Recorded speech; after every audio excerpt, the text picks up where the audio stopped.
Hello दोस्तों, मैं अमित शुक्ला स्वागत करता हूं आप सभी का आपके अपने YouTube channel target with KCS पर। दोस्तों, मैं आज आपको एक ऐसे व्यक्तित्व से मिलाना चाहता हूं जो कि हमारे स्टूडेंट हैं और जिन्होंने पहली बार में एग्जाम क्वालिफाई किया है। और कौन सा एग्जाम क्वालिफाई किया है, कितने परसेंट नंबर लाए हैं, आगे उनकी क्या रणनीति है, उन्होंने किस रणनीति के तहत ये एग्जाम क्वालिफाई किया है। दोस्तों, जुड़े रहिए लगातार और ये सारी बातें वो अपने मुख से खुद बताएंगे। तो वेलकम है आपका, आइए। नमस्कार सर। नमस्कार सर। नमस्कार दोस्तों। मेरा नाम इंजीनियर मयंक त्रिवेदी है और मैं कानपुर नगर के बिल्हौर तहसील का रहने वाला हूँ। तो मयंक जी, आपने आपकी क्वालिफिकेशंस क्या हैं, आपने कैसे पढ़ाई की और उसके बाद फिर आप कंपटीशन के क्षेत्र में गवर्नमेंट जॉब, आपने गवर्नमेंट जॉब के सेक्टर में आना क्यों चुना, तो इसके बारे में कुछ हमारे साथियों को बताएं। दोस्तों, मैंने अपना बीटेक 2014 में कंप्लीट किया। उसके बाद में मैं जॉब पर गया और काफ़ी टाइम जॉब करने के बाद में फिर मैं जॉब सेटिस्फैक्शन नहीं मिला। फिर उसके बाद में मैं गवर्नमेंट तैयारी की तरफ मूव किया और मूव करने के बाद में मैं अपने घर आ गया। मैं घर आने के बाद में मैं सर के साथ में 2019 में मैं सर के साथ जुड़ा ऑफलाइन कोचिंग में और वहाँ से मैंने मैम की और सर की कक्षाएं लेना प्रारंभ करा और उसके बाद में फिर उनसे मैं निरंतर जुड़ा रहा। और फिर कोविड आने के बाद में मैंने सर की और मैम की जो जूम पर क्लासेस होती थी उनको कंटिन्यू किया और इस तरीके से मैं अपनी तैयारी को आगे बढ़ाता चला गया। इस तरीके से मैं आगे पढ़ाई कंटिन्यू रखी।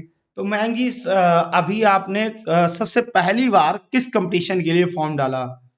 सर, जब से मैं तैयारी में आया तब से मुझे ऐसा कोई एग्ज़ाम देने का मौका नहीं मिला और मेरी तैयारी भी उतनी नहीं हुई थी। तो मेरा ये मानना था कि पहले मैं अच्छे से सिलेबस ख़त्म कर लूँ जिस हिसाब से मैम ने और आपने मुझे गाइड किया।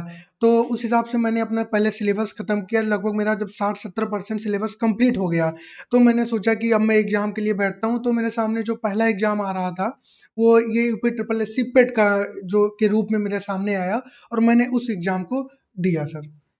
तो यूपी ट्रिपल एससी का पैट का एग्जाम दिया और मैं अब आपको बताना चाहूंगा कि इन्होंने यूपी ट्रिपल एससी पैट के पहली बार के एग्जाम में दोस्तों कितना क्या स्कोर हासिल किया। तो ये है दोस्तों इनका स्कोर बोर्ड। आइए थोड़ा सा इसका ब्राइटनेस कम करते हैं ताकि आपको थोड़ा सा क्लियरिटी दिखाई दे। और इन्होंने पहली बार के ही एग्जाम में इन्होंने देखिए क्या किया। ये जो है, ये इनका पंजीकरण नंबर है, इनका रजिस्ट्रेशन नंबर है और ये आप नोट कर सकते हैं। ऐसा नहीं है कि कोई ऐसे मैं आपको दिखा दूं, ये हो सकता है आपको कम दिखाई दे रहा हो। आइए मैं इसको थोड़ा सा और जूम कर देता हूं, अब आप इसको देख सकते हैं।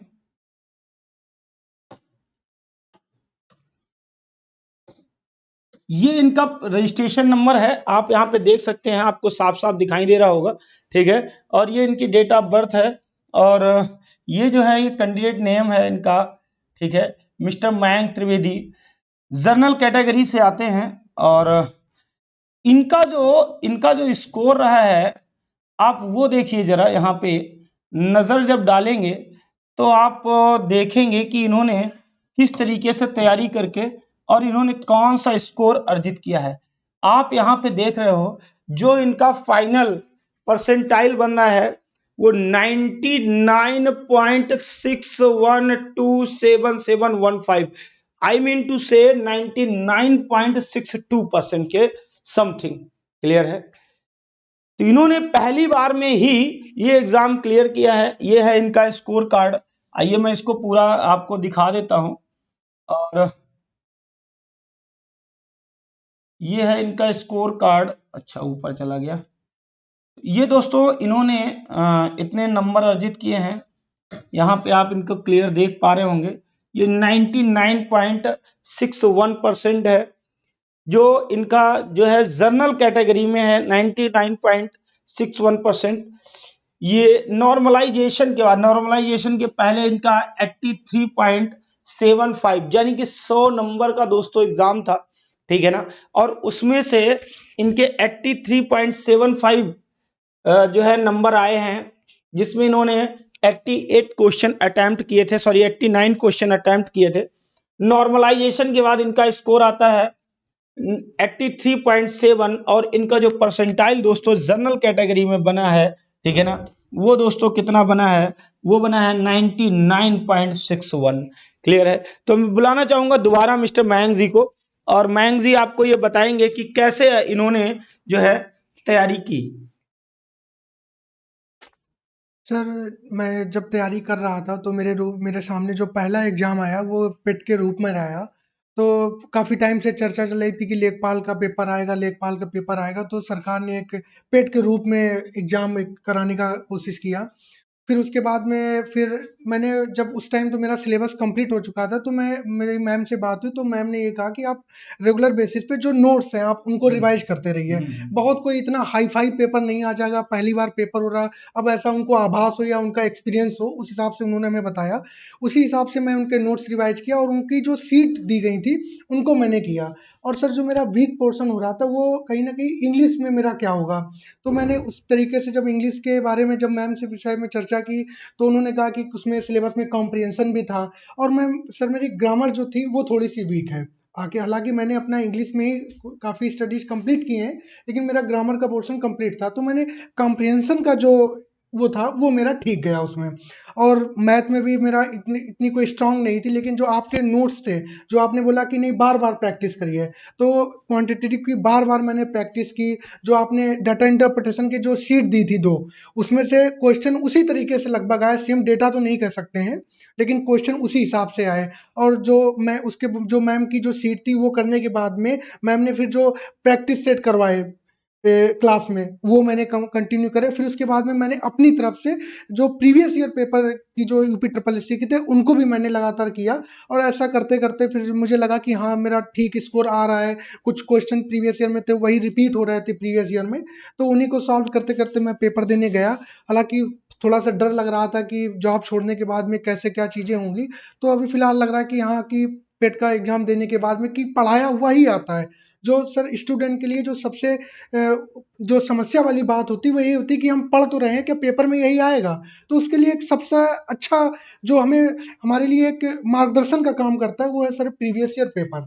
तो उन्हीं को मैंने बाद में किया और फिर मैं पेपर देने गया, तो फिर मेरा ये रिजल्ट आया सर। तो मैं कहना चाहता हूं कि जो मैम ने आपको जीएस पढ़ाई, जो हिंदी पढ़ाई, तो उसका जो सिलेबस मैम ने पढ़ाया और जो पेपर में सिलेबस आया, तो उसमें लगभग में क्या ऐसा लगा आपको कि जो मैम ने पढ़ाया जो पेपर में आया, स्टैंडर्ड में क्या डिफरेंस है, और किस तरीके से मैम ने पढ़ाया तो वो आपका पेपर फंस रहा था या नहीं फंस रहा था? सर, सबसे जो मेरे लिए जो सबसे टफ चैलेंज था, वो सर सबसे टफ चैलेंज था मेरे लिए हिंदी। मैंने इस तरीके से कभी हिंदी नहीं पढ़ी। अब सब जानते हैं कि जब हम अपने 11th-12th में होते हैं और फिर किस तरीके से करते हैं, तो हिंदी में जो मैम ने मुझे पढ़ाया शुरुआत में मुझे बड़ी परेशानी हुई। फिर मैं धीरे-धीरे मैंने अपने आप को टाइम दिया, थोड़ा-सा संयम रखा और मैम ने जो बार-बार बोला कि इसको रिवाइज़ करिए, आप कुछ मत करिए, आप रिवाइज़ करिए, तो मैंने रिवीजन पे ही ज़्यादा फ़ोकस करा। सिलेबस करने के बाद में, और अब जाके कहीं न कहीं मुझे लगता है दोस्तों कि रिवीजन का ही असली महत्व है। जो हमें कोई भी टीचर हो या जहाँ भी कर रहे हों, अगर उसके दिए हुए नोट्स को हम बार-बार रिवाइज़ करते हैं, बार-बार पढ़ते हैं, तो हमारी सफलता लगभग सुनिश्चित हो जाती है। तो वही चीज़ हिंदी में मैंने करी और जीएस के सब्जेक्ट में भी मैंने करी। और मैम का जो इतिहास पढ़ाने का जो तरीका है सर, और जो ज्योग्राफ़ी का उनको मैप के द्वारा जो वो करवाती हैं, इन चीज़ों से मुझे बड़ा, क्योंकि ये भी चीज़ मेरे लिए नई थी। इससे तो मैं भी इम्प्रेस रहता जी। हूँ मैम की ज्योग्राफी और बायोलॉजी का, जो उनको इन्वायरमेंट का पोर्शन रहता है, जो उनका शेड्यूल, मैंने भी नहीं सोचा था कि ऐसे, तो उनको अपना एक अलग अंदाज है पढ़ाने का। और आप में से कई सारे साथी कमेंट में लिखना, आप भी कई सारे साथी लिखते हो, आप उनको लाइक करते हो कि किस तरीके से उनका जो है टीचिंग रहता है। तो बस यही सारी बातें थी। तो मैम का क्या कहना चाहेंगे हमारे इन व्यूवर्स को? सर, मेरा तो अपना यही कहना है कि आप, एक और चीज़ मैं सर कहना चाहूँगा 2 मिनट बिल्कुल का, बिल्कुल। कि अगर आप तैयारी में लगे हुए हैं तो कई सारी चीज़ें होती हैं, तो एक ना कहीं जो एक फ़ोकस और कंसंट्रेशन वाली जो बात होती है, कहीं न कहीं वो चीज़ें आपको बनाए रखनी पड़े और एक निरंतरता आपने अगर 5 घंटे, 6 घंटे, 7 घंटे अगर डेली पढ़ रहे हैं, तो आप वो मेंटेन रखिए। आप दिन के टाइम में करिए या रात के टाइम में जब भी करिए, वो लगातार आप उतना टाइम दे दीजिए आप और ऐसा कुछ दिन तक आप करेंगे, आपको खुद ही एहसास होने लगेगा कि हाँ, मैं ये चीज़ काम करता जा रहा हूँ, तो मैं सही दिशा में जा रहा हूँ सर। तो थैंक यू मयंक, और जो है आप सभी को दोस्तों जुड़ने के लिए बहुत बहुत धन्यवाद। कमेंट बॉक्स में जरूर लिखना ना भूलें। अब देखिए, आप में से कई लोगों ने पेट का एग्जाम क्लियर किया होगा, आप भी मुझे मैसेज कर सकते हैं। नंबर नीचे स्क्रीन पे चल रहा होगा, ठीक है। नहीं तो मैं बहुत सारे वीडियोस में चलता रहता है, नीचे डिस्क्रिप्शन बॉक्स में रहता है। टेलीग्राम पे आप मुझे ज्वाइन कर सकते हैं और टेलीग्राम पे आप मुझे मैसेज कर सकते हैं। दोस्तों, वीडियो के नीचे कमेंट लिखना बिल्कुल मत भूलना। लगभग में 7,000 प्लस, 7,000 से ऊपर ही लेखपाल की वैकेंसी आने वाली है, ठीक है ना। जिन्होंने पेट का एग्जाम क्वालिफाई किया है, 7,000 की वैकेंसी ये है, और सारी वैकेंसीज हैं, ठीक है ना। तो उसमें लगभग में ओवरऑल जो पेट एग्जाम जिन्होंने क्लियर किया है उनके लिए लगभग में 30,000 वैकेंसी है कंप्लीट लेखपाल के साथ, और भी बहुत सारी चीजें मिला के, ठीक है ना। 30,000 वैकेंसीज के करीब है। और अगर आपने पेट क्वालिफाई किया है तो आप उन वैकेंसीज के लिए एप्लीकेबल हो। और जब आप एक ऐसे स्कोर पर जब आप कंपीट करते हो किसी भी एग्जाम को 99.62%, 99.61% पे जब आप किसी एग्जाम को क्वालिफाई करते हो, तो सबसे पहली बात तो आप उन जो लाखों बच्चा बैठता है उनमें से जो 1000 बच्चे आते हैं जो 99.6 प्लस लाते हैं स्कोर, ठीक है। तो एक तो आपकी दावेदारी ऐसे ही दोस्तों प्रबल हो जाती है, ठीक है ना। दूसरा, आपके अंदर कॉन्फिडेंस आ जाता है कि अगर मेरी इतनी मेहनत के बावजूद मैं यहां तक आ गया, तो दोस्तों अगर मैं इससे मेहनत डबल कर दूंगा तो जरूरी है, जाहिर सी बात है कि मेरा सिलेक्शन कहीं ना कहीं होने वाला है। तो इन्हीं शब्दों के साथ आपको थैंक यू बोलना चाहूंगा। बहुत बहुत धन्यवाद जुड़ने के लिए दोस्तों। कमेंट करना बिल्कुल ना भूलना।